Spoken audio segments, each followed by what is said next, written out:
du Père et du Fils et du Saint-Esprit. Amen. La paix de Jésus soit dans votre maison, sa paix et sa joie. Alléluia.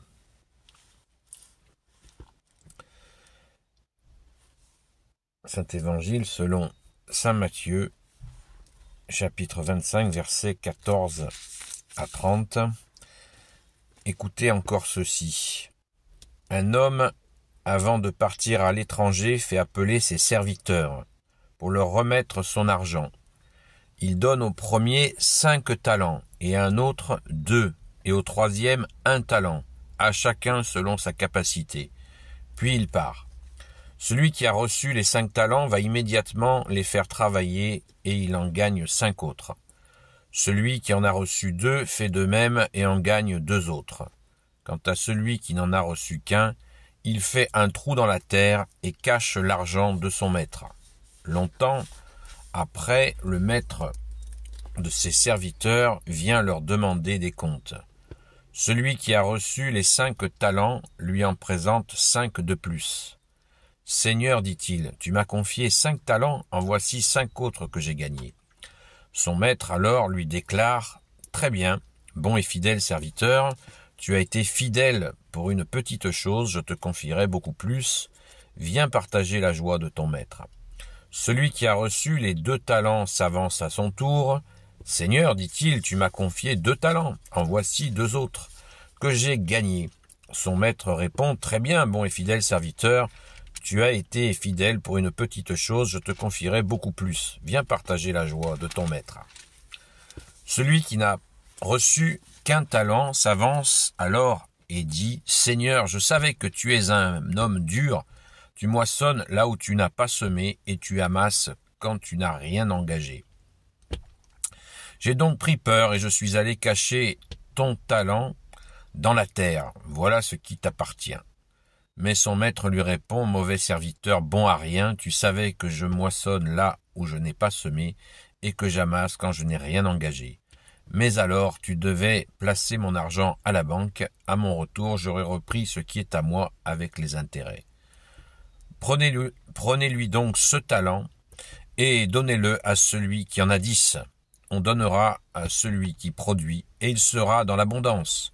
Mais celui qui ne produit pas, on lui prendra même ce qu'il a. Et ce serviteur inutile, jetez-le dehors dans les ténèbres, là où il y aura pleurs et grincement de dents. » Merci Jésus pour ta parole. Ça chauffe Marcel. Merci Jésus. Cette parabole des talents est plus que connue. Une indication très importante, c'est que le talent à l'époque, ça correspondait à une quantité de métaux précieux en nombre de kilos impressionnante. Voilà. Donc c'est cette image-là qu'utilise Jésus. Métaux précieux. Quand c'est précieux, c'est près des cieux. Et cette parabole absolument magnifique nous montre bien que, on a déjà abordé ces questions-là, qu'il ne faut pas rester les bras croisés. Le pire, c'est de faire ce qu'a fait ce gars, c'est-à-dire rien. Non seulement il n'a rien foutu, celui qui avait un talent, non seulement il n'a rien fait, mais en plus, il fait la morale au maître. C'est chaud patate. « Je savais, dit-il, Seigneur, je savais que tu es un homme dur, tu moissonnes là où tu n'as pas semé, et tu amasses quand tu n'as rien engagé. J'ai donc pris peur, et je suis allé cacher ton talent dans la terre. Voilà ce qui t'appartient. » Waouh!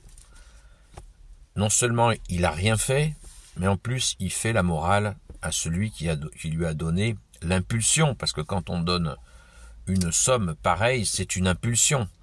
On est bien d'accord. C'est une impulsion. Et il faut se servir de cette impulsion que nous donne Dieu. Analogiquement, c'est le bon Dieu qui nous donne cette impulsion. Donc il faut l'utiliser.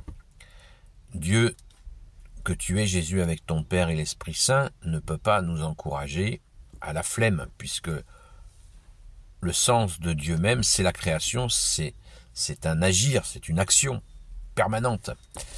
Il lance il a lancé sa création et il souhaite que sa création poursuive son cours.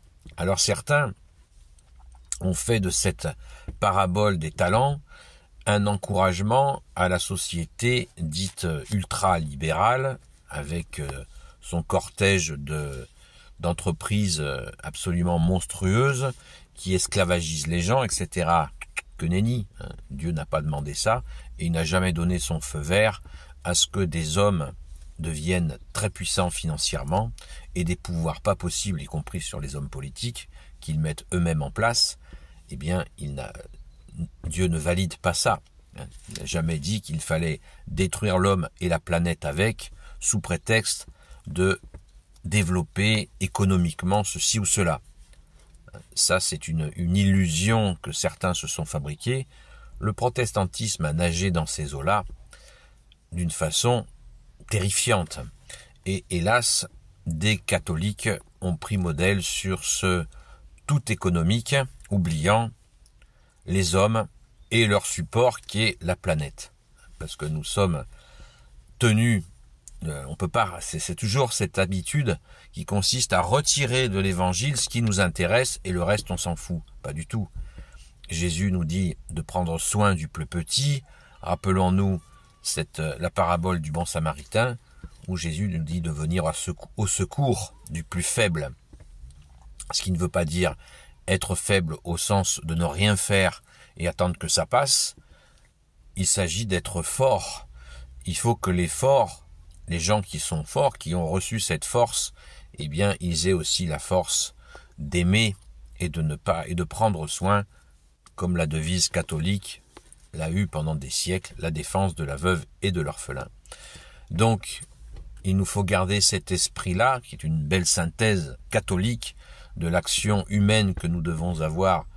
Cet esprit-là, défense de la veuve et l'orphelin, est un très bel esprit qui vient de toi, Jésus, bien entendu. On voit la première ère industrielle, où elle a conduit le travail des enfants, 15h, 20h, le travail des femmes, 15h, 20h, dans des situations effroyables, absolument effroyables, parce que des hommes puissants étaient devenus sans foi ni loi. Donc, il s'agit là, bien sûr, de talents d'action, dans tant de domaines, de métiers, de ci, de ça, mais aussi des talents spirituels que nous devons mettre en œuvre.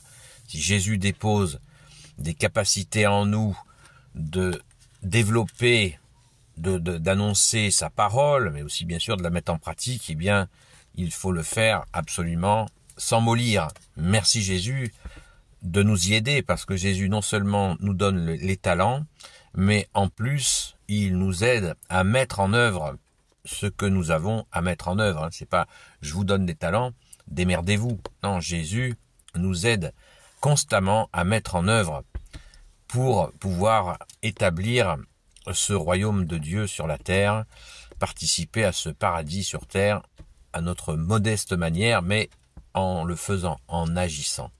Il s'agit absolument, ce n'est pas possible de rester sans rien faire. Donc agissons et ne faisons pas semblant. Merci Jésus, toi qui nous y aides tous les jours. Béni soit le Père, le Fils et le Saint-Esprit. Amen. Ô Jésus, toi qui peux tout et qui portes tout, toi le Sauveur, toi l'Emmanuel, je te confie toutes celles et ceux qui regarderont cette vidéo ainsi que leurs proches selon ta sainte volonté, ô Jésus. Sainte Marie, notre Mère, Notre-Dame, Grand Saint Joseph, Sainte Marie-Madeleine, notre chère Sainte Patronne, et vous tous les saints et saintes, amis de toi, ô Jésus, Saint Michel Archange qui est comme Dieu, Saint Gabriel Archange, Saint Raphaël Archange, et vous tous les anges qui servez Jésus, je vous confie toutes celles et ceux qui regarderont cette vidéo, ainsi que leurs proches, selon ta sainte volonté, ô Jésus. Je suis à la Sainte Baume ce week-end, donc je prie pour vous. La grotte est fermée jusqu'à fin décembre. Donc, je vous invite à nous retrouver à la Sainte Messe à 11h45 à l'Hostellerie, auprès des prêtres dominicains. Et je vous souhaite aussi, je vous souhaite vraiment une sainte messe, un bon dimanche. Et hier soir, je n'ai pas fait de direct, de live, parce que j'étais tout simplement KO. Donc je vous dis à très vite.